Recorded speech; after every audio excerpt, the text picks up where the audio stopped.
So, this week was AEW's Fight for the Fallen show, and it kicked off with a 10-man elimination tag team match between the Elite and Adam Page and the Dark Order, where basically, if Page and the Dark Order beat the Elite, they'll get AEW World and World Tag Team Championship matches. And the Elite kind of dominated Page and the Dark Order because the Elite only lost the Good Brothers, and one of them came at the loss of another member of Page's team. But in the end, it was 3-on-1 with Kenny Omega and the Young Bucks facing off against Adam Page, and Page managed to pin Matt Jackson after a buckshot lariat, but Omega hit Page with 2 V-triggers and finished him off with a one-winged angel to deny both him and the Dark Order championship matches. And I went online after this match and I saw everybody confused or mad at the fact that despite Page being on a roll and being the #1 ranked wrestler, Page would not be getting an AEW World Championship match at All Out against Omega. And personally, while I also thought this would set up the AEW World and World Tag Team Championship matches at All Out, I still trust that AEW is setting up something long-term for Page and the Dark Order, where one day they will become champions. Then Alex Marvez interviewed Pac, where Pac said that the Lucha Brothers weren't here, and then Andrade El Idolo and Chavo Guerrero came over and said that they weren't here because he had booked the Lucha Brothers a limo ride. So Andrade is obviously still trying to recruit the Lucha Brothers to his side by bribing them with limo rides and stuff. And then Ricky Starks had his FTW World Championship celebration, and they really went all out with this. Like, they had a brass band and everything. And basically, Starks explained where their relationship with Brian Cage went wrong, but then Brian Cage came out and attacked the musicians, and Starks and Taz's kid, Hook, retreated. And then Hiroshi Tanahashi came up on a video, which was pretty surprising, and he said that he would be challenging the winner of tonight's IWGP US Heavyweight title match between Archer and Hikuleo. And that's still pretty crazy that we're seeing wrestlers from New Japan Pro Wrestling regularly on AEW now. And then LAX with Conan faced off against FTR with Tully Blanchard, and they've been building up to this one for weeks with LAX bullying Tully and press conferences. But finally we got to the tag team match, which was pretty competitive and a good match, but it ended when Harwood took out both guys of LAX when he kicked Santana out of the ring and hit Ortiz with the brainbuster and pinned him for the win. But I think they had to sort of call an audible and go home early because towards the end of the match, Cash Wheeler hit the ring post and I think he got legitimately injured because doctors were checking on him after the match. So while the match was good, the ending felt kind of rushed, but that's pretty understandable.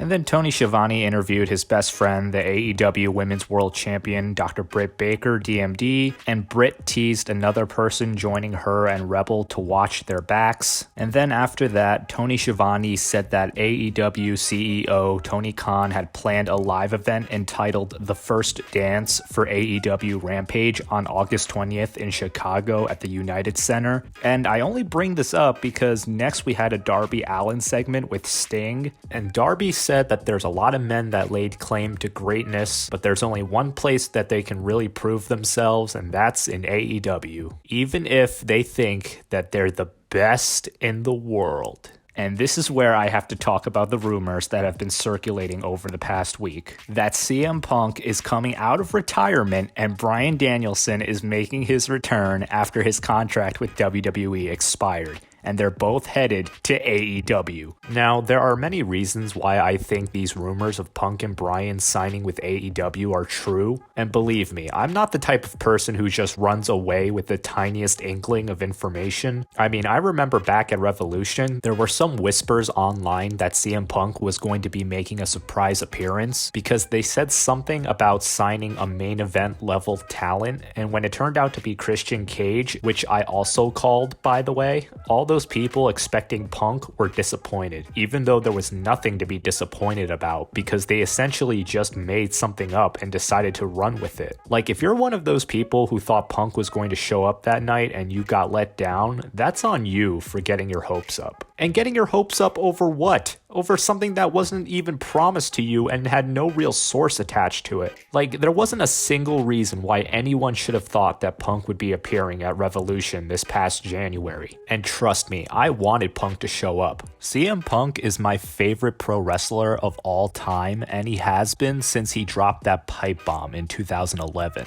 He's actually one of my biggest heroes in general, but that's a whole other story. But the thing is, this time, these rumors of Punk and Bryan coming to AEW feel different. Maybe it's just that there's so many different sources online reporting that Punk and Bryan are joining AEW, but I feel like there wouldn't be this much online attention if it didn't have some validity to it. Also, Darby pretty much just said that CM Punk is coming to AEW without actually dropping his name. And in a recent interview with Tony Khan, he was asked about the rumors of Punk and Bryan joining AEW, and he replied no comment, which in my mind pretty much just confirms that they signed. Because for Tony Khan to say no comment and build up all this anticipation only for them to not show up because they hadn't signed makes me think that they actually really did sign. Because otherwise, why wouldn't Tony Khan just flat out deny it and save everybody the disappointment when they don't show up? Also, Punk said that if he returned to in-ring competition, he would want to wrestle in AEW because there are so many guys that he hadn't wrestled there yet. And one of those guys that he mentioned by name was Darby Allin. So all this stuff together just makes perfect sense for a CM Punk AEW signing. So if I'm Vince McMahon and I saw that AEW more than likely just signed two of the all-time biggest pro wrestling stars of the modern era and two of WWE's biggest stars, I would be thinking about how to combat this. So let's think, how do we combat this? How do we combat AEW getting Punk and Bryan? Let's look. I'm sure WWE has got a great plan.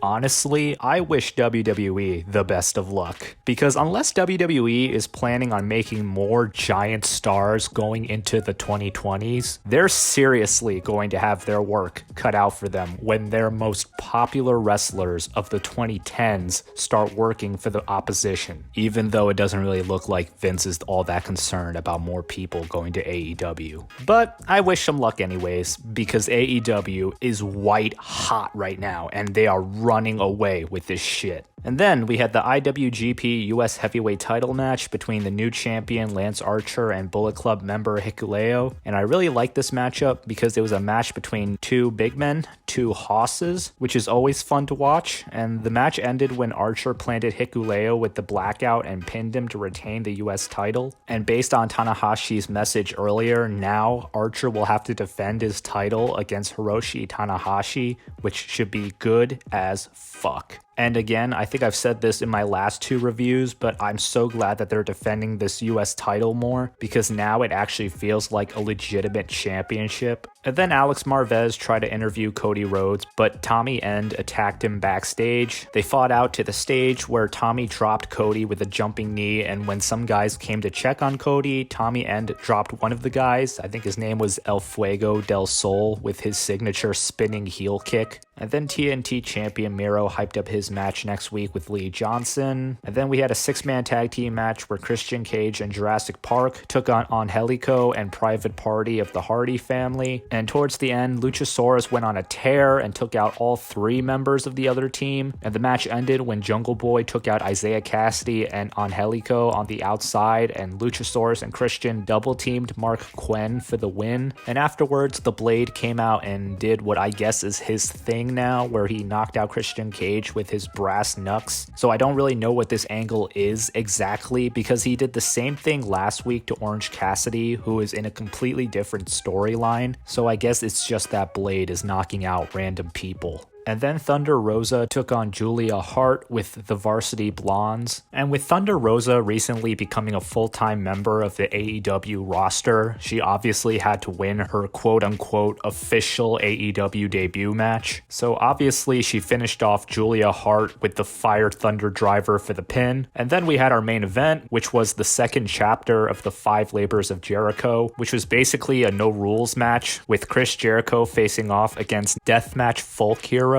Nick Gage. And this match was just so fucking brutal and violent and messy and gory and fun. It was so violent, in fact, that I think it actually got AEW in trouble with their sponsors, one of them being Domino's. But thankfully, it attracted others. Anyways, I loved this match. I mentioned last week how much I loved the Lance Archer, Jon Moxley, Texas Death Match because of how graphic it was, but that was nothing compared to this match. This match was just so violent. It was the first match that I had seen in a long time, which got so violent to the point where I actually had to cover my eyes and not watch. And usually when I'm covering my eyes and not watching, it's for a different reason. But the only reason why I was doing it here was because it was getting so violent, particularly during the pizza cutter scene, which I guess I missed when I watched it, but apparently they went to a Domino's commercial where a guy was cutting a pizza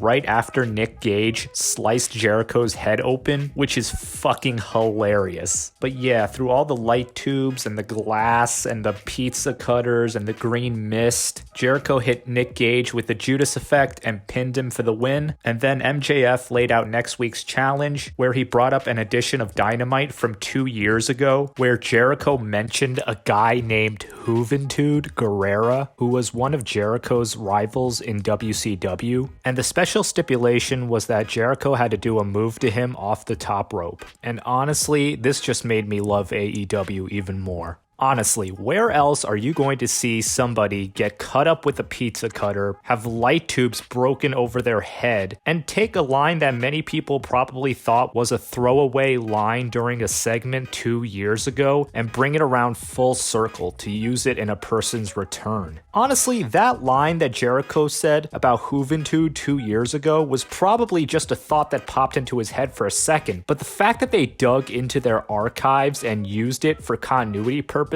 and to do longer term storylines honestly just shows me how much they care about their product. And I'm also seeing a lot of reports that this might be Jericho's farewell tour, that he's going down the list of the things that he hasn't done in his career yet, and he's going out with one big bang after another, with matches like a death match against a deathmatch folk hero like Nick Gage, and reigniting a rivalry from his WCW days. And honestly, if this is what Jericho is doing, it's going to be one hell of a way to go out. And I think his legacy has pretty much been solidified as being one of the absolute all-time greats, without a question. So yeah, that should be a fun match to watch as Juventud returns to TNT after 15 years.